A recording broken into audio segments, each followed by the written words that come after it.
नमस्कार, मी डॉक्टर दीपक चौधरी. आज माझ्या ओपीडी मध्ये प्रकाश नवलू पेशंट आलेले आहेत. जस्ट आम्ही 5 दिवसापूर्वी मुळव्याधावरती लेझर ट्रीटमेंट केली. तर आता बघूया की प्रकाश पेशंट काय बोलतायत. मी सरांकडे आलेलो यूट्यूब चॅनल बघून आणि यूट्यूबमध्ये त्यांचं मी लेझर ट्रीटमेंटचं ऐकलेलं होतं आणि मग तिथून मी सरांना भेटलो आणि त्यांनी मला सल्ला दिला की लेझर ट्रीटमेंटनी तुमचं म्हणजे पुरेपणे मुळव्याध निघून जाईल आणि मग मी ते ट्रीटमेंटसाठी त्यांच्याकडे ऑपरेशन केलं आणि आता मला 5-6 दिवस झाले. तर ते लेझर ट्रीटमेंटनी मला ना काय चिरफाड झाली ना काय नाही, पण नॉर्मल जखमा होत्या त्या बी पूर्ण भरून आल्या 4-5 दिवसात आणि आता पहिल्यापेक्षा पण मला एकदम बेटर वाटतंय. आणि याच्या पहिला पण मी ऑपरेशन केलेली पण मला काय फरक नाही पडला. पण मी यांचा व्हिडिओ यूट्यूबला बघितलं दीपक चौधरी साहेबांचा आणि मग इथे मी आलो, त्यांच्याशी भेटलो, संवाद केला आणि त्यांनी चांगलं मला प्रतिसाद समजून सांगितलं लेझर ट्रीटमेंटबद्दल आणि ते मला आवडलं आणि मी आता त्याच्या लेझर ट्रीटमेंट केलं आणि मला फरक जाणवला आणि आता झालं माझं. तर आता एकदम ओके आहे मी. आता ऍक्च्युअली प्रकाश पेशंटला जवळपास 12 वर्षापासून मुळव्याधीचा खूप त्रास होता. त्यांनी याच्या अगोदर 2 वेळा ओपन सर्जरी पण केली होती.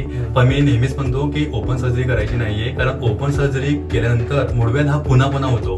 तर समोरच पेशंट आहे, 2 वेळा ऑपरेशन करून सुद्धा त्यांना मोशन नंतर तुम्हाला पुन्हा मास बाहेर यायचं, पेन व्हायचं भरपूर. ओके, ब्लडिंग पण व्हायची. पण ते कधी मला म्हणजे एवढे ऑपरेशन केले पण फरक नाही पडलेला. पण सरांकडे आलो आणि लेझर ट्रीटमेंट केल्यामुळे आता मला एकदम फरक पडलाय आता आणि बरंच झालं म्हणजे. आणि आता याच्या पुढे सरांनी गॅरंटी दिली आहे की होणार नाही कधी. आणि ऍक्च्युअली बऱ्याच वेळेस कसं होतं की पेशंट जेव्हा ओपन सर्जरी करतात तेव्हा त्यांना भीती असते की मोशनचं कंट्रोल सुटतं. तुम्हाला असं वाटतंय की मोशनचं कंट्रोल सुटलेलं आहे? नाही, आता तसं तर काय नाही वाटत आहे आणि प्रॉपर वाटतं. कारण लेझरमध्ये काय होतं की लेझर आपण डायरेक्ट लेझरने करतो आणि लेझरने केल्यामुळे तुमच्या स्पिंक्टरला धक्का पण लागत नाही. याच्या उलट तुम्ही जर मुळव्याधामध्ये जर ओपन सर्जरी करतात, कापाकापे करतात, तर कापाकापे करताना मोड कटिंग करताना त्याला स्पिंक्टर कट होतो आणि स्पिंक्टर कट झाल्यामुळे बऱ्याच वेळेस पेशंटचं टॉयलेटचं कंट्रोल सुटतं. तुम्हाला पेन किती आहे आता? आता बिलकुल पेन नाही आहे. हे बघा, लेझर ट्रीटमेंट करून जस्ट 5 दिवस झालेले आहे आणि अक्षरशः 12 वर्षामध्ये 2 वेळा ओपन सर्जरी करून सुद्धा पेशंट एकदम वैतागले होते. त्यांनी माझे युट्यूबचे व्हिडिओ बघितले आहे ना, तर माझे खूप व्हिडिओ आहेत, जवळपास 800-900 व्हिडिओ आहेत युट्यूबला. मुळव्याध काय आहे, मुळव्याध का होतो, मुळव्याधचे प्रकार, खुनी बवासीर, बादी बवासीर, त्यांनी जवळपास माझे 30-40 व्हिडिओ बघितले. ओके, तर त्यांना एक विश्वास आला माझ्यावरती, मग ते आले आणि आता पेशंट कम्प्लिटली एकदम कम्फर्टेबल आहे.